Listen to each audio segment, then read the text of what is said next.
A recent Quinnipiac University poll puts Donald Trump ahead of Kamala Harris in Georgia, while North Carolina is still too close to call. But combined, these states carry 32 electoral votes. Here to discuss is Blaze senior politics editor and the Washington correspondent for us, Chris Bedford. So, Chris, let's dive into this poll. How significant is this latest data that we've just gotten?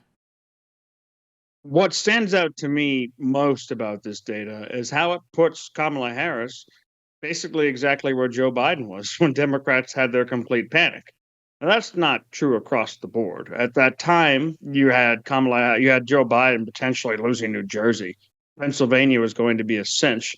But those first couple weeks and months, they seemed almost like years if you were a conservative watching this whole thing, where J.D. Vance was weird and Kamala was cool and she was another step in the rainbow arc of history. And Tim Walz was just a military veteran and a hero and America's dad. All of that has since come crashing down. That's like really one of the big takeaways from the VP debate in October, when everyone in the country who is going to pay attention, everyone is going to pay attention, is paying attention. You look at Georgia, you start to look at North Carolina, and you see these spreads that say she's in trouble. And Democrats, are looking at this too.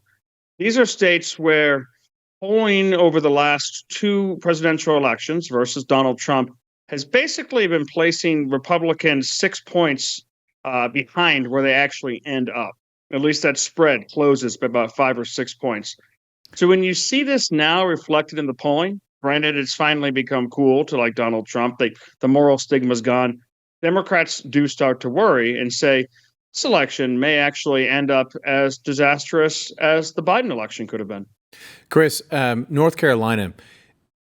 Do North Carolina in two ways for us. One, just talk about North Carolina in the next few weeks without the hurricane. Abstract, do you think Trump has a chance there? And then add in Hurricane Helene in the aftermath. How is that going to play out?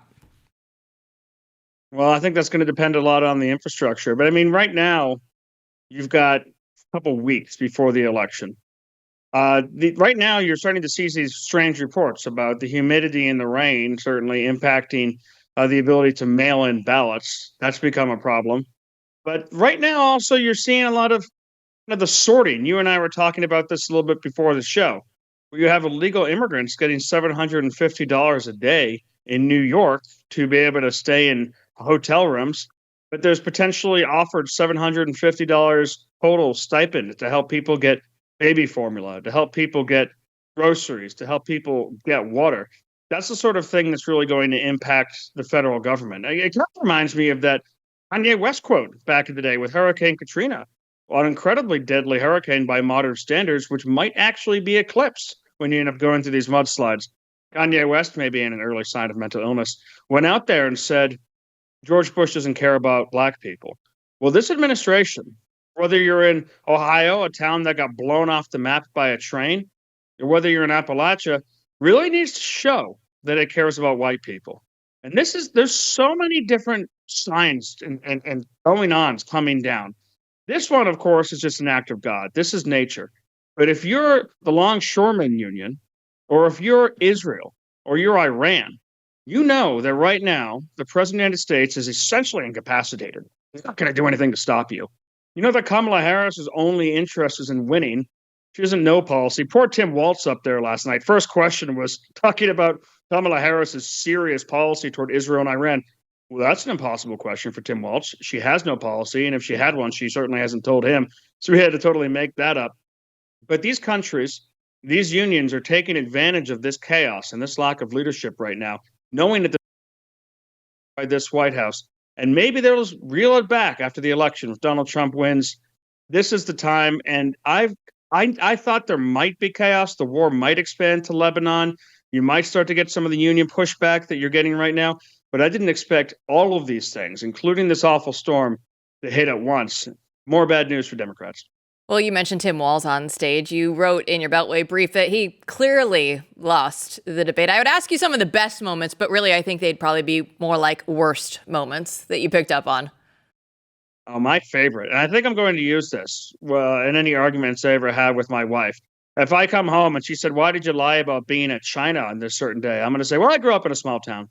Riding my bikes. Say, well, were you out drinking with your friends? And I'll say, well, when we were kids, we rode bicycles together.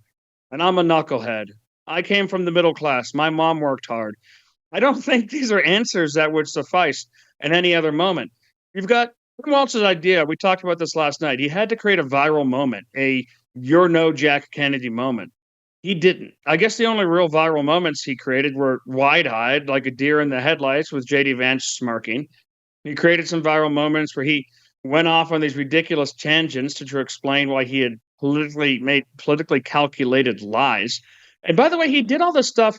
Well, Vance didn't even attack him. This was smart. Vance leaked to the media. We didn't report this because we couldn't confirm it. But his guys leaked all throughout the media that they were going to be attacking Tim Walz. His record was going to be on trial. Well, he didn't do that not once. And that's what Walz was prepared for. Instead, he was friendly as can be with Walz. He knew that the voters in Pennsylvania don't really care about some of the things in Walz's record. He's not going to win Minnesota anyways. Instead, he went after Kamala Harris. And that was a winning debate.